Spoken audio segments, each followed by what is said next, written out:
ஓம் தத்புருஷாய உத்மகே உதரதுண்டாய தீமதுன்னோ நந்தி பரசோதியாத். அனைவருக்கும் கோடான கோடி நமஸ்காரங்களை பிரம்மசக்தி சித்தர்வாக்கு ஜோதிடர் தெரிவித்துக் கொள்கிறேன். எல்லாரும் எப்படி இருக்கீங்க? சீரும் சிறப்புடன் சகல யோகங்களும் சகல செல்வங்களும் சிறந்த ஐஸ்வர்யங்களும் பெற்று சிறந்த வாழ்க்கை வாழ வேண்டும். வெற்றி நிச்சயம் உங்களுக்கு. இந்த நவம்பர் மாத பலன்கள் வெற்றியின் உறுதி. ஏனென்றால் இந்த நவம்பர் மாதத்தில் எந்த வருடத்திலும் எந்த மாதத்திலும் இல்லாத ஒரு சிறந்த அமைப்புகள், உங்கள் அனைவருக்குமே வெற்றி வாகை சூடக்கூடிய கிரக அமைப்புகள், உத்தியோகத்தையும் பொருளாதாரத்தையும் முன்னேற்றம் தரக்கூடிய பொன் பொருளை செல்வங்களை கொட்டி தருகின்ற குரு உச்சம் பெற்றிருக்கின்ற ஒரு அமைப்பு. அடுத்ததாக காலபுருஷ தத்துவத்துக்கு பாக்கியாதிபதி என்று சொல்லக்கூடிய குருவே உச்சம் பெற்றிருக்கிற ஒரு அமைப்பு. காலபுருஷ தத்துவப்படி தனகாரகன் என்று சொல்லக்கூடிய காலபுருஷனுக்கு 2ஆம் இடம் தனஸ்தானாதிபதி அந்த சுக்கிரனாகப்பட்டவன் சகல செல்வங்களும் சகல யோகங்களும் திருமண யோகங்களும் சொத்து சுகங்களும் சுகபோக வாழ்வை அளித்திரு சுக்கிரன் வலிமையோடு இருக்கக்கூடிய துளாராசியில் வலிமையோடு இருக்கக்கூடிய ஒரு சிறந்த காலம். சூரியன் புதனும் சுக்கிரன் 3 பேரும் சேர்ந்து காலபுருஷ தத்துவத்துக்கு 7ஆம் இடத்தில் இருந்து பல திருமண யோகங்களை தரக்கூடிய ஒரு சிறந்த ஐப்பசி மாதம். உயர்ந்த பதவிகளை தரக்கூடிய ஐப்பசி மாதம். ஐப்பசி மாதம் கார்த்திகை மாதம் சேர்ந்ததுதான் இந்த நவம்பர் மாதம். ஐப்பசியும் கார்த்திகை, ஐப்பசி 15 நாட்கள், கார்த்திகையில் 15 நாட்கள். இப்படிப்பட்ட யோகம் இருக்கக்கூடிய சிறந்த அமைப்புகள். அடுத்து செவ்வாயாகப்பட்டவன் பூமி யோகத்தையும் அரசியல் பதவியும் அரசியல் பெரிய மாற்றத்தை உருவாக்கக்கூடிய ஒரு சிறந்த யோகக்காரன் என்று சொல்லக்கூடிய அரசாங்கத்திற்கும் பூமிக்கும் அதிபதியான இந்த அதிகாரத்துவம் வாய்ந்த அரசியல் அரசாங்கத்திற்கு அதிகாரம் பெற்ற பூமிகாரன் என்று சொல்லக்கூடிய பூமி ஆளக்கூடிய தன்மை என்று சொல்லக்கூடிய ஒரு அரசாட்சி செய்யக்கூடிய ஒரு தகுதியை ஏற்படுத்தக்கூடிய எல்லாருக்கும் பூமி யோகத்தை ஏற்படுத்தக்கூடிய பதவி யோகத்தை ஏற்படுத்தக்கூடிய செவ்வாயாகப்பட்டவன் ஆட்சி பெறுகின்ற காலபுருஷ தத்துவத்துக்கு 8ஆம் இடத்தில் பல சொத்து சுகங்களை அள்ளித் தருகின்ற இடத்தில் செவ்வாய் ஆட்சி பெற்ற ஒரு நவம்பர் மாத பலன்கள். ஆக ஐப்பசியில் 15 நாட்களும் கார்த்திகை 14 நாட்களும் சேர்ந்த ஒரு சிறப்பான நவம்பர் மாத பலன்களை அற்புதமாக எல்லா ராசிக்குமே அதிரடி யோகத்தை ஏற்படுத்தப் போகின்றது. அதைத்தான் தெளிவாக பார்க்க போகின்றோம்.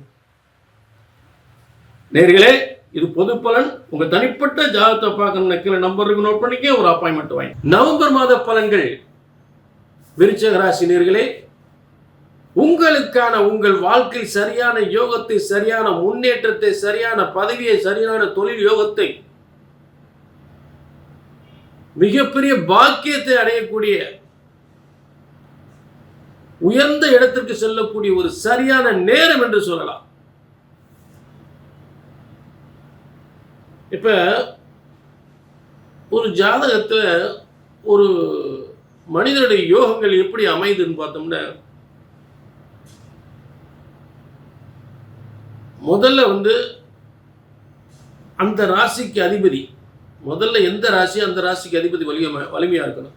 அப்ப விருச்சிக ராசிக்கு அதிபதி வலிமையா இருக்கிறார். முதல்ல விருச்சிக ராசிக்கு அதிபதி வலிமையா இருக்கிறார். செவ்வாய் ஆட்சி பெற்றிருக்கிறார் இந்த நவம்பர் மாதத்துல. விருச்சிக ராசியிலே செவ்வாய் ஆட்சி. சரி, அடுத்ததா ஒரு மனுஷனுக்கு நல்ல படிப்பு, நல்ல படிப்புனால உத்தியோகம், குடும்பத்துக்கு நல்ல குடும்பம், நல்ல வருமானம், இதற்கெல்லாம் எந்த இடம்? 2ஆம் இடம். தனகாரகன் இடம். உங்களுக்கு தனகாரன இடமா, குருவினுடைய இடமே தனுசு ராசிக்கு அதிபதி 2ஆம் இடம். விருச்சிக ராசி 2ஆம் இடம் என்ன இடம்? அதுவே தனகாரனுடைய இடம். தனஸ்தானமும் கூட உங்களுக்கு தனஸ்தானம். ஆனா தனகாரனுடைய தனுசு ராசி, அதுதான் தனுசு ராசின்னு வச்சிருக்கு. அப்ப அதற்கு அதிபதி எங்க இருக்காரு? அடுத்து எவரு? யாரு? விருச்சிக ராசிக்கு அடுத்து திரிகோணாதிபதி, பூர்வ புண்ணிய ஸ்தானாதிபதி, அதிர்ஷ்டஸ்தானம், திடீர் அதிர்ஷ்டம், திடீர் சொத்துக்கள், திடீர் பதவிகள். 5ஆம் இடம் திடீர் அதிர்ஷ்டம் என்று சொல்லக்கூடிய 5ஆம் இடம் மீனராசி. அங்கேயும் குருவின் இடம். இப்படி 2 இடத்துக்கு அமையக்கூடிய ஒரே ராசி விருச்சிக ராசி தான். ஆகவே தான் அந்த விருச்சிக லக்னத்தில் பிறந்த, விருச்சிக ராசியில் பிறந்த நிறைய நாடாளுவாங்க, அரசியல் அரசாங்கத்தில் மிகப்பெரிய பதவியில் இருப்பாங்க. பேரும் கலைத்துறையாக இருந்தாலும் சரி, பத்திரிகை துறையாக இருந்தாலும் சரி, மிகப்பெரிய பதவியில் இருப்பாங்க. சினிமா துறையில் மிகப்பெரிய முன்னேற்றத்தை அடைவாங்க. சினிமா துறையில் பெரிய பெரிய ப்ரொடியூசர்லாம் இருப்பாங்க. அரசாங்க அரசியல் மிகப்பெரிய பதவியில் இருப்பாங்க. விருச்சிக ராசியில் இன்னைக்கு அப்படி ஒரு அமைப்பு. பூமி யோகம், பதவி யோகம், செல்வ யோகம், தன யோகம் என்று சொல்லக்கூடிய அற்புதமான அமைப்பு.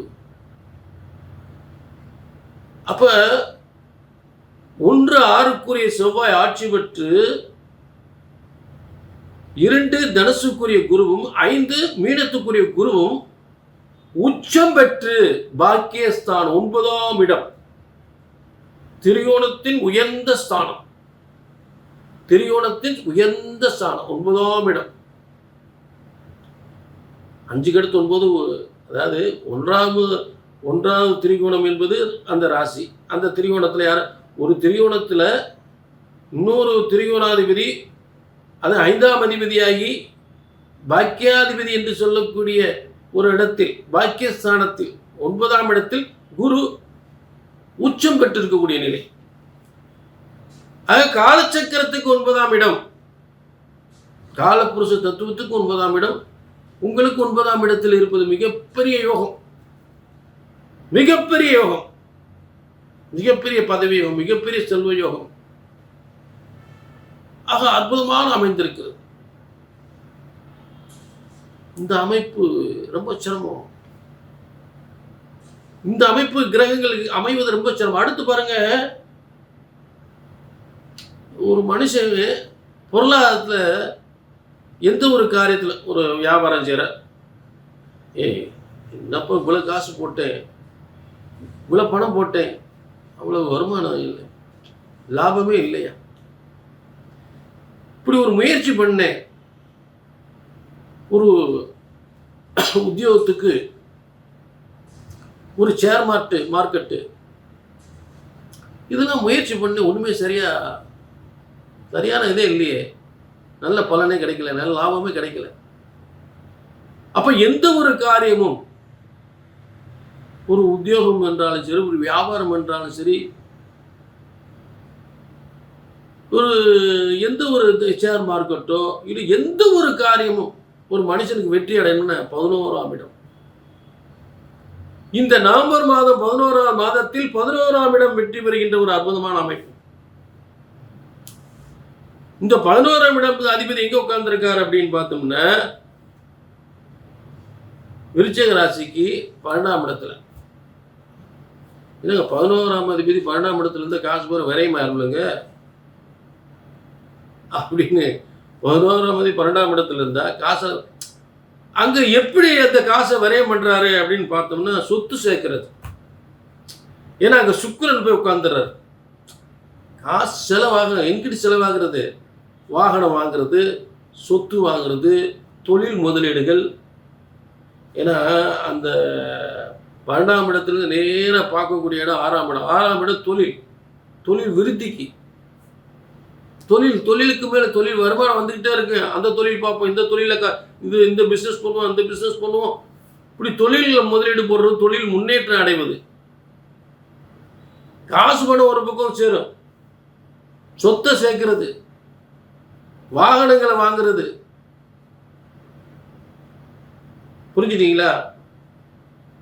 ஆக இப்படிப்பட்ட 11ஆம் அதிபதி 12ஆம் இடத்திலிருந்து சுக்கிரன் 12ஆம் அதிபதியாகி, அந்த சுக்கிரன் 3/11/2025 அப்படி ஆட்சியாக உட்காந்துறார். அதாவது நவம்பர் மாதம் ஆரம்பத்திலே உட்காந்துடுறார்.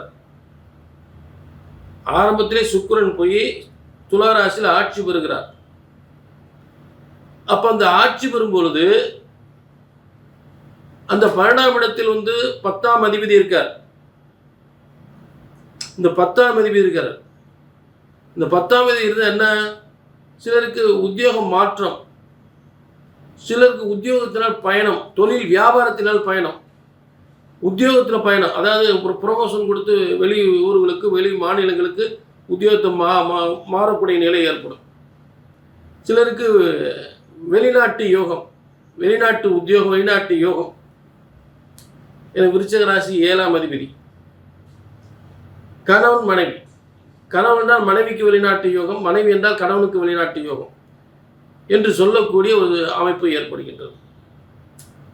ஆக இந்த விரயஸ்தானம் அப்படின்னா சுப விரயம் பண்ணுறது,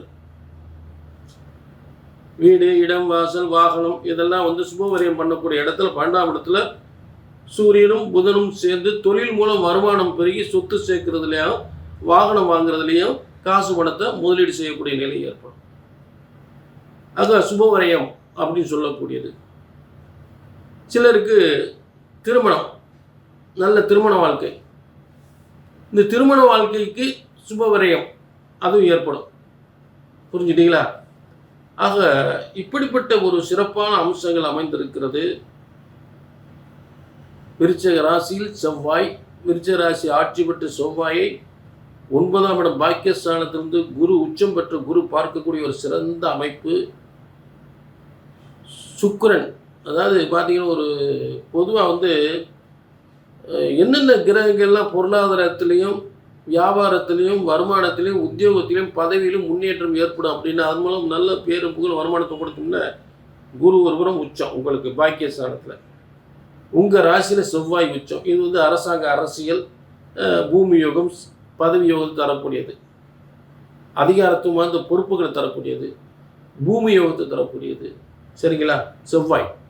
அதே நேரம் உடல் ஆரோக்கியத்தை தரக்கூடியது, நோய் நொடி இல்லாமல் மனுஷன் எல்லாத்த காரியம் பண்ணணும்னா மனுஷன் நோய் நொடி இல்லாமல் இருக்கணும்ல. அப்போ உங்கள் ராசி என்பது உங்கள் உடல், அங்கே செவ்வாய் வலிமையாக இருக்கும்போது உங்கள் உடல் ரொம்ப ஆரோக்கியமாக புத்திசாலித்தனமாக திறமையாக செயல்படுறது.